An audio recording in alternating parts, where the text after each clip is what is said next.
everybody, it's Danielle Walker from Against All Grain, and we're going to make cauliflower rice today, or Cauli rice.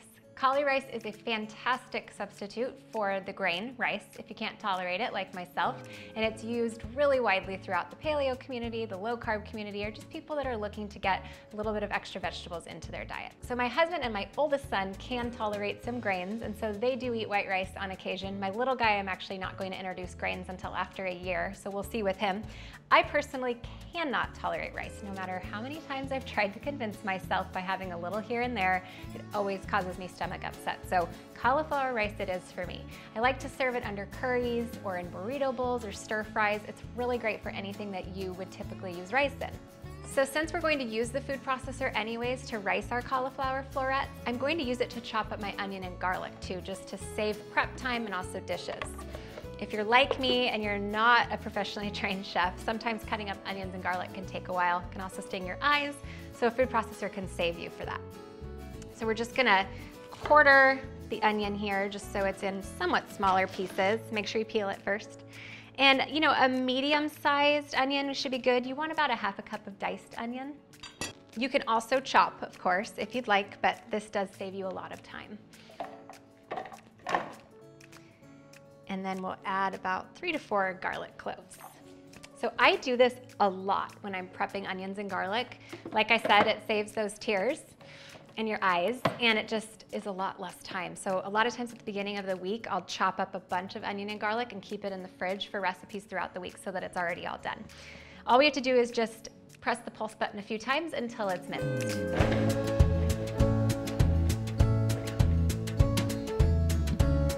Don't go too far, you're gonna end up with like an onion soup. Perfect.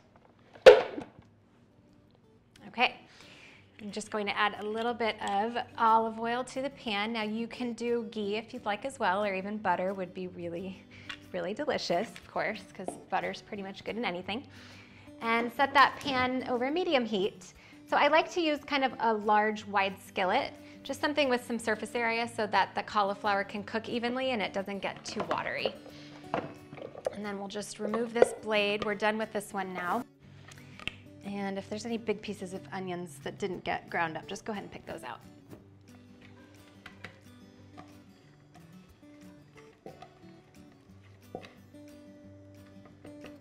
Okay, and then put this back on here and let the onions and garlic cook for just a little bit. Give it a little stir. Okay, so we'll just let those saute for about 5 minutes or so while we rice our cauliflower florets. So what you're going to want to do is switch to your shredder attachment. All food processors are different, so you're just going to need to read the instructions in yours. But it looks something like this, kind of like a cheese grater. And that's what's going to give you those nice fine grains that kind of resemble rice from the cauliflower. You're going to buy just a medium-sized head of cauliflower. It doesn't need to be cut into perfect florets, but it will need to be small enough to put through this feeding tube here. So we'll turn our food processor on, and we'll just feed these through. Okay, so that's all set. Now what you want to do is just kind of go through with your fingers, just make sure that there aren't any big fragments kind of like this. If there are, just pick them out. Sometimes they kind of slip through the grating attachment.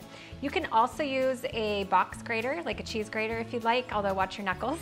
And you can also just process this through the food processor if you want, but what I love about the cheese grater attachment, or the grating attachment, is it gets the stems also kind of nicely into a kind of a grain type shape.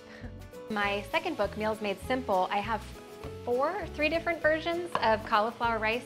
One of our favorites is a saffron rice. Our other favorite is a coconut lime cilantro. That's like my ultimate favorite. It kind of masks the flavor of the cauliflower, so I love to use that, especially in Thai curries and in burrito bowls. So we're going to add the riced cauliflower now to the pan. The garlic and onion are fragrant. They've started to cook down a little bit. The onion's kind of translucent. Just give that a little stir. And it looks a little dry in our pan, so I'm just gonna add a little bit more olive oil. This has been cooking for about 5 to 7 minutes. The cauliflower is starting to get a little bit tender. Now I'm just going to take a half a cup of water.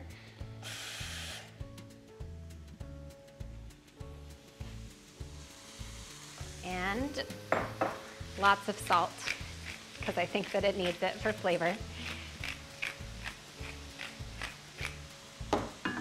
And we'll just cover that pan and let it steam for about 5 minutes. See how we did here.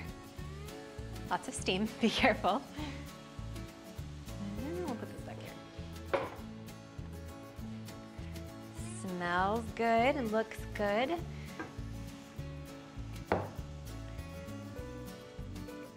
Stir there. One more quick dash of salt. And let's see if it's tender enough. I think I'm going to use up all of my produce in the fridge and some chicken that I have and just make a quick stir fry with coconut aminos, some ginger, green onions tonight, and we'll serve it over this.